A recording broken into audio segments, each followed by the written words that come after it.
most of its contents are what is already in the public domain.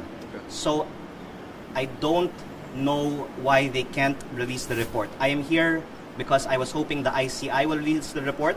The ICI said they will not release the report, and I hope that the executive branch will release the report. Sir, why is it important for you to have a copy of the report? It's not important for me, it's important for the country and for the public to know sino ang may kasalanan sa mga anomalous flood control projects. Lalong-lalo na dahil sa mataas na ekspektasyon ng taong bayan na may magiging kalabasan ng mga investigasyon ng ICI. Pina-question ko kung bakit nung una, palaging nasa balita ang ICI, tapos madalas mag-press briefing dito po mismo sa opisina ng ICI, pero hanggang sa huling araw ng ICI, walang kahit press statement tungkol sa findings nila. At dapat nating maunawaan na hindi ito kasalanan ng mga miyembro ng ICI.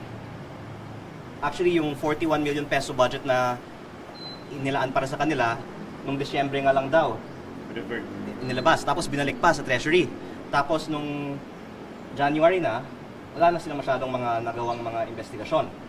But actually, one thing that I think will be more interesting for the public than the report is the transcript of the ICI questions ning sessions. With any particular... With all members. Let's not single anyone out because we don't know what was discussed in any of these.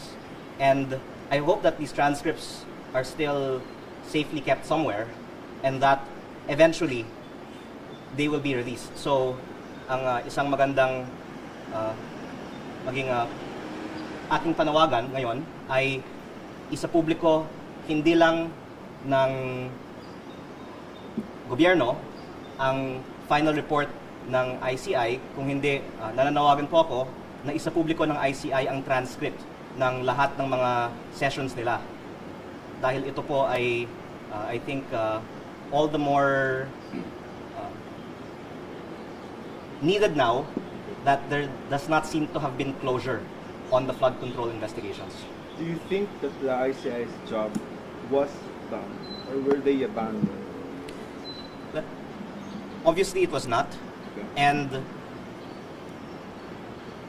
I don't think, because they're not even facing the media today, I don't think anyone's even claiming that it was done. I think that there's already been a concession that hindi na-accomplish ng ICI ang kanilang mandato. Because? At hindi ito kasalanan ng ICI. Kanino? Ito ay kasalanan mula sa simula pa lang kasi hindi sila binigyan ng contempt or immunity.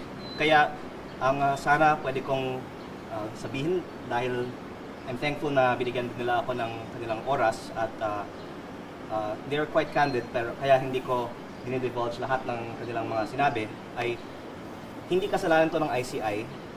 They mean the best but they cannot really accomplish their job because dahil wala silang immunity at wala din silang sapat na resources, takot sila kung tayo ay nasa kanilang posisyon, tayo din naman ay matatakot na babalikan sila kung maglalabas sila ng mga findings na ang mga makakapangyarihang tao ay sangkot sa So, korupsyon. anong demeanor ni Justice? And how would you describe the demeanor ni Justice? Medyo...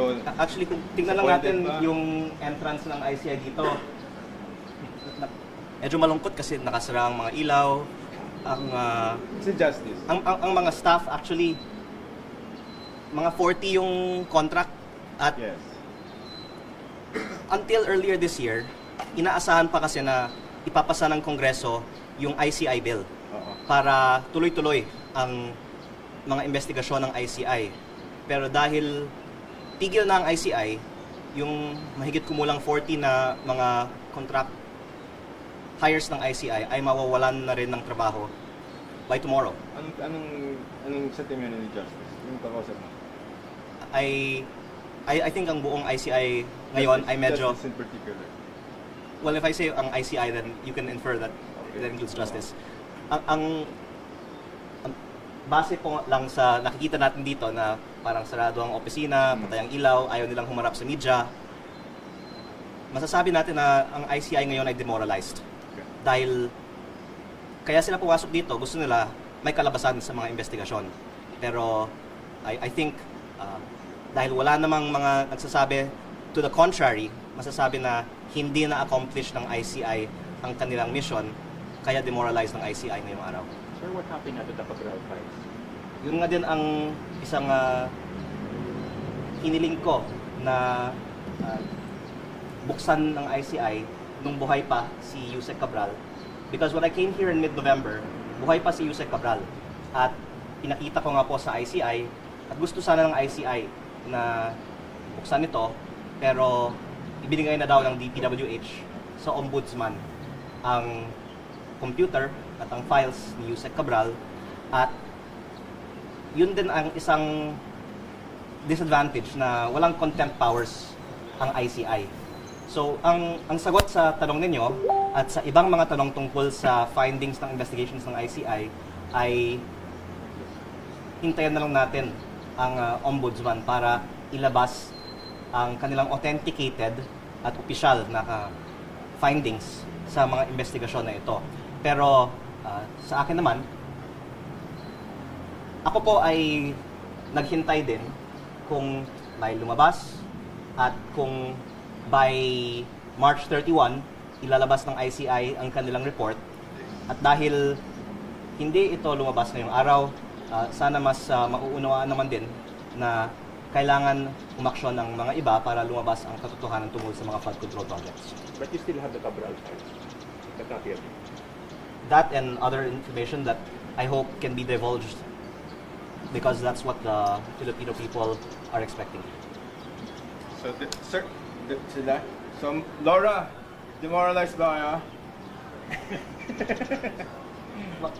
Dapat magpa-interview naman yung mga ICI staff kasi Dapat, may mga lumabas din sa News 5 na yung issue kasi mahigit kumulang 40 sila na contract hire dito na dahil sa premature closure of the ICI, wala na silang trabaho bukas.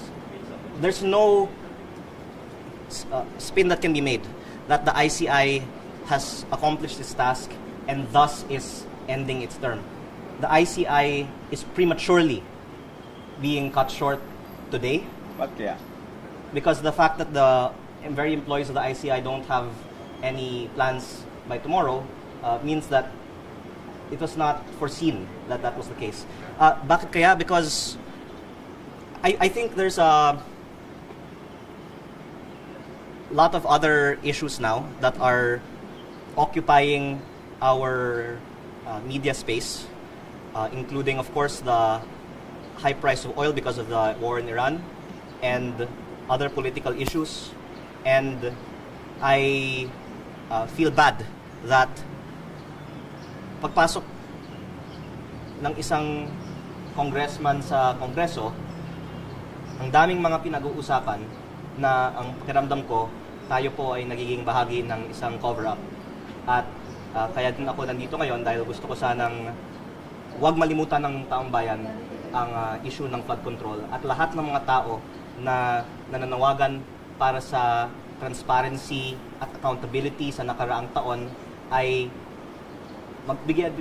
magbigay din ng kanilang mga pahayag ngayon tungkol sa closure ng ICI at anong gagawin natin ngayon na wala pang findings sa mga investigations na ito.